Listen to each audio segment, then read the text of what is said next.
Let's start with our first story. Today's story comes from our slash confession, and it's a doozy. I, 19M, am straight but choked my chicken after seeing my housemate, 20M, unclothed. My roommate and I have opposite schedules. I have class in the morning, and he has his in the afternoon, so I get back when he's getting ready pretty much. Yesterday I got back, and I could hear him showering, so I just went upstairs like normal, but what I didn't expect was for him to be fully unclothed with the door open about to get in the shower. We kinda just looked at each other before he was just like, "OSH*T my bad," or something, and closed the door, but not before I saw what he was working with. Now I don't think him gay, but I won't lie, I can't stop thinking about my roommate after getting a glimpse. Link. Comments. Now let's see what Reddit had to say about this. Comment 1, NTA. You paid for your seat. You don't owe anyone anything. Comment 2, YTA. A little kindness goes a long way. So what do you think? Let me know in the comments below. Don't forget to like and subscribe. Story number 2. What would you do in this situation? Let's dive into today's story from Reddit. My mom is sleeping with her childhood best friend, and my dad knows about it. I need to get this out somewhere because I can't talk to anyone in my life about it. My parents have been together since they were 20. They're both 44 now. By every measure, they have an incredible marriage. My dad is genuinely one of the best men I've ever known, kind. Hardworking. Anyone who knows them knows they're solid.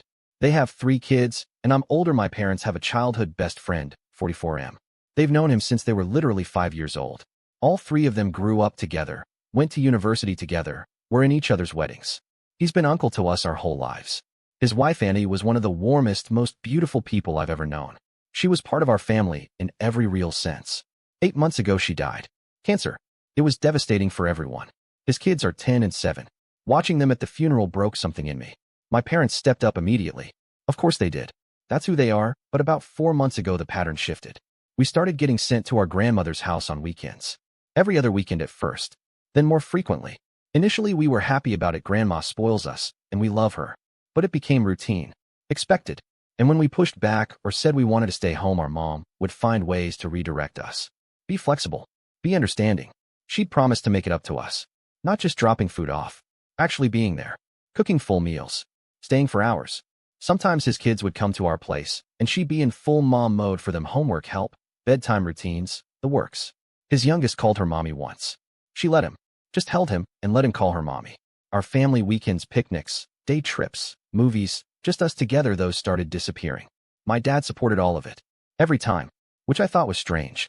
My dad is the one who usually insists on family time. So him backing my mom on sending us away every other weekend felt off. I told myself they needed a now. Let's see what Reddit had to say about this. Comment 1, NTA. You paid for your seat. You don't owe anyone anything. Comment 2, YTA. A little kindness goes a long way. What's your take? Comment below. And if you want more stories like this, subscribe now. Story number 3. Today's story comes from our slash relationships, and it's a doozy. My boyfriend cheated on me right next to me while he was drunk at Carnival. Hey guys, I'm going through a really tough time and would like to hear some outside opinions.